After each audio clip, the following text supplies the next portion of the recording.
4ാം class വിദ്യാർത്ഥിനിക്ക് മർദ്ദനമേറ്റ സംഭവത്തിൽ പിതാവും രണ്ടാനമ്മയും ഒളിവിൽ.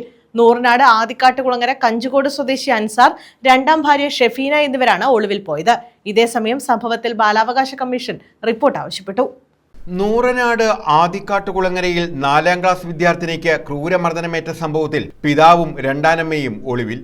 ആദിക്കാട്ടുകുളങ്ങര കഞ്ചുക്കോട് പൂവണ്ണം തടത്തിൽ അൻസാർ, രണ്ടാം ഭാര്യ ഷെഫീന എന്നിവരാണ് ഒളിവിൽ പോയത്. ഫോൺ ഓഫാക്കി കടന്ന ഇരുവരെയും പിടികൂടാനുള്ള ശ്രമം പോലീസ് ഊർജിതമാക്കിയിട്ടുണ്ട്. ഇവരുടെ വീട് പൂട്ടിയിട്ടിരിക്കുകയാണ്. കുട്ടി അമ്മൂമ്മയോടൊപ്പം ബന്ധുവീട്ടിലാണ്. വിഷയത്തിൽ ബാലാവകാശ കമ്മീഷനും ഇടപെട്ടിട്ടുണ്ട്. ആദിക്കാട്ടുകുളങ്ങരയിലെ സ്വകാര്യ സ്കൂളിൽ പഠിക്കുന്ന കുട്ടിയെയാണ് പിതാവും രണ്ടാനമ്മയും ചേർന്ന് മർദ്ദിച്ചത്.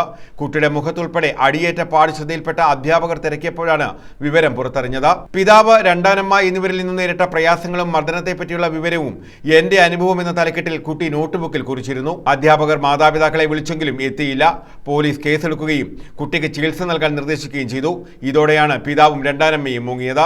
അൻസാർ നൂറിനാട് പോലീസ് സ്റ്റേഷൻ അതിർത്തിയിലുണ്ടായ വീടാക്രമണ കേസിലും കഞ്ചാവ് കടത്തിയ കേസിലും ഉൾപ്പെടെ പ്രതിയാണെന്ന് പോലീസ് പറഞ്ഞു. നൂറിനാട് SHO, ജില്ലാ ശിശു സംരക്ഷണ ഓഫീസർ എന്നിവരോട് സംഭവത്തെക്കുറിച്ച് അന്വേഷിച്ച് റിപ്പോർട്ട് നൽകാൻ ബാലാവകാശ കമ്മീഷൻ അംഗം ജലജ ചന്ദ്രൻ ആവശ്യപ്പെട്ടിട്ടുണ്ട്.